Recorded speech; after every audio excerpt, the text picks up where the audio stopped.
Hey guys, today I'm going to show you how to paint this watercolor poppy flower. Although it may look a bit complex, it is actually very simple and easy. Let's get started! For today's tutorial, I'm going to be using the Sublime Watercolor pack and the Delicate and Dainty canvas. Everything will be linked below.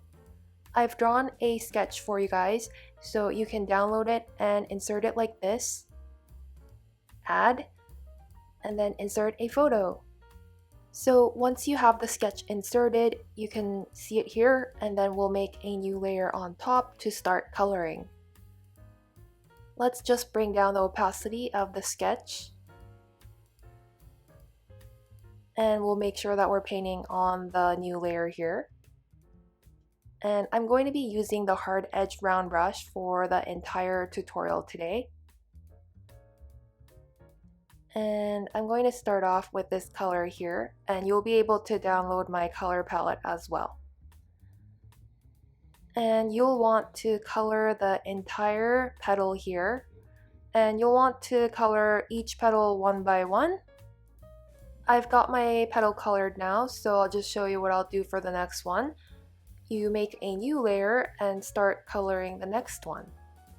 The reason why we color separately is because we want to create a hard edge effect for each of the petals.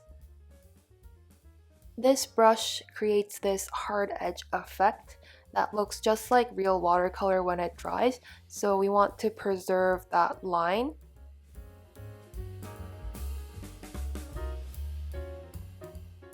For this overlap right here, we'll get the basic blender. I'll just show it to you guys. So use the basic blender to smooth out those lines. Now I have all of the petals colored on separate layers. We're going to have to merge all of the layers together, but I wanted to use separate layers just in case we made any mistakes or if we wanted to make any changes. Now we'll pick out this second lightest pink here, and we'll try to add some accents on the flower. But first we're going to merge the layers together. And on the same layer, we're just going to go in and add some accents in the center of the flower because the center tends to be a lot more darker. And by adding these colors, you make that petal look more 3D. It's a little hard to explain, but if we take a look at a photo of a flower, we notice that the center is always a bit darker because the surface area is not flat. So to ensure that our drawing doesn't look 2D or flat, we want to add color gradations in the right places. So now I'm adding some strokes near the center. And then we'll use the basic blender to smooth this out.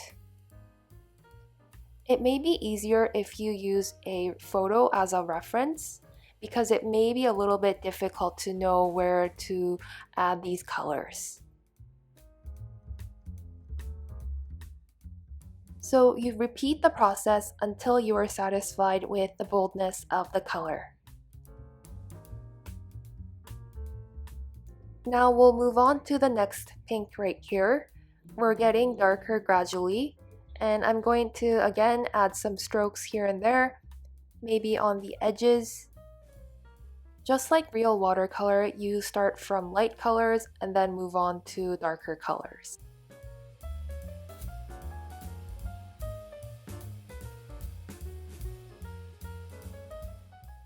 It's best to use these darker colors along the center and to build up that color intensity gradually.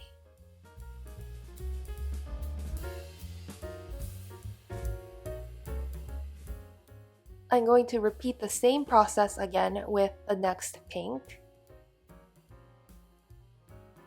So basically, you keep on adding little strokes here and there and blend using bolder variations of pink until you're satisfied with the color intensity.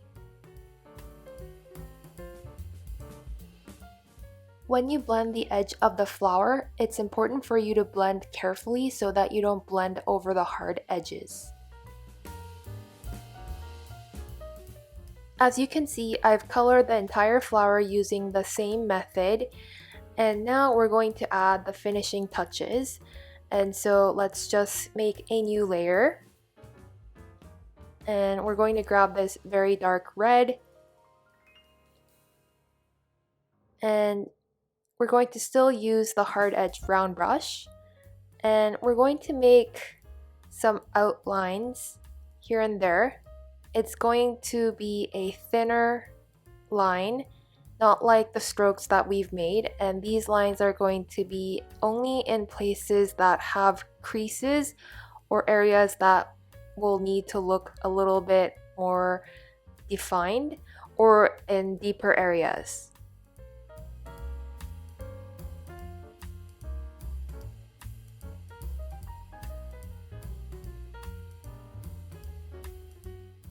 Once you've added these lines here and there, you'll want to, of course, blend it out.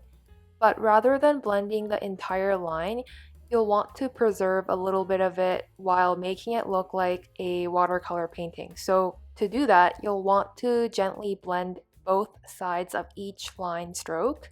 So the right side of the stroke and the left side of the stroke.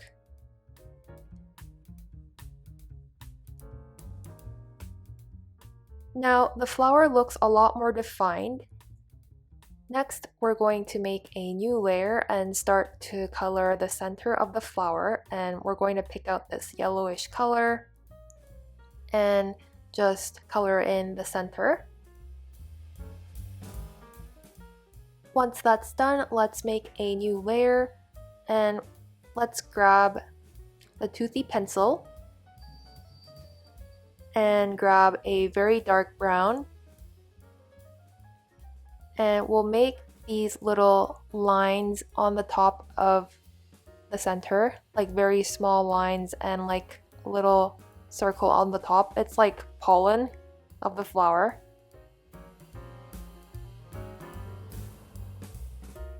Now that's done, let's go and grab our hard edge round brush again and grab this light green, and we're going to start coloring the stem now.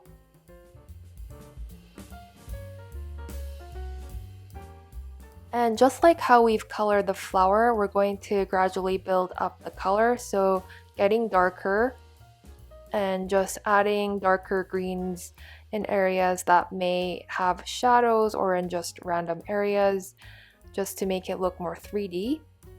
And because the stem is so small, we're going to use this tiny blender brush that you can download for free from my Gumroad page, and just blend it.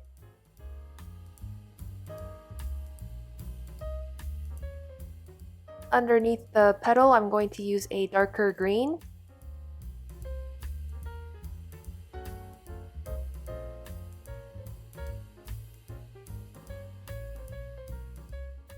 Now I'm just going to zoom out and see how it looks like.